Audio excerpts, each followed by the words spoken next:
Well, Lundqvist is in the Hall of Fame.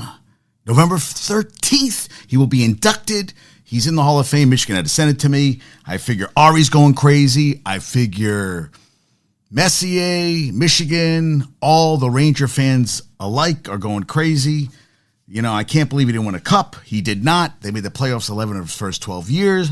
He is the sixth winningest goalie in NHL history.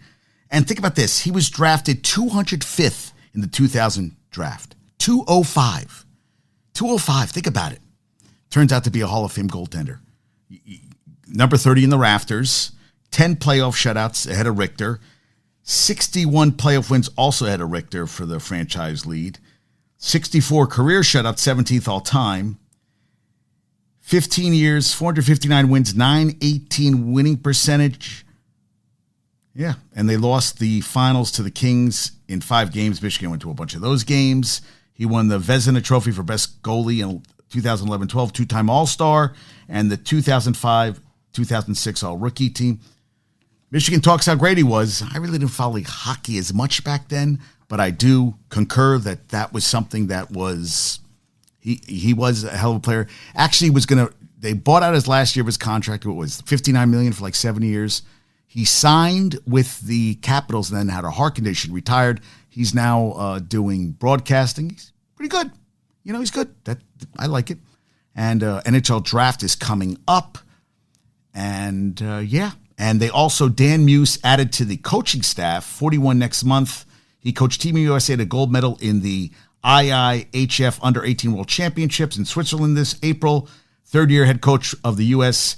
National Development Program team. He also was with Peter Laviolette 3 years with the Predators. Role undetermined, but they're bringing new guys in, which is what I want to know what Ari thinks about this pickup. But, you know, he also, well, that's what we talked about, player development. You need guys to work with player development, and that's the thing. That's what they did. Now, Chris Porro has been on me like yes, he has been pushy in a good way. In a good way. He likes what I'm doing. He says, you know, I hear what he's saying. What I'm doing is what everybody's doing in ESPN. You know, everybody does interviews. Well, Guy Casale, who is a former boxer, who's called The Rock, heavyweight fighter, and I did a little research on him. His last fight was against Marvis Frazier, September 16th, 1981. I'm like, in Caesar's Palace. Marv Albert, Freddie Pacheco, the fight doctor, were calling the fight. He lost. The fight was stopped after 4 rounds by the doctor, and that was the undercard for the Leonard Hearns fight, the showdown as it was called. They fought in like 98-degree heat. That made Marvis Frazier 6-0. With 3 knockouts. He ended up fighting against Holmes in his 11th professional fight. Got knocked out in the first round, and I watched the fight. That's a great thing about YouTube. And Holmes is looking at the ref as he's doing a bolo punch. Frazier took a shitload of punishment, and he shouldn't have been in a championship fight in his 11th fight. He was too young. And I think that destroyed his career, because then, I still remember they showed the fight against Tyson in its entirety on local sports. I remember Warner Wolf showed it. I remember that distinctly.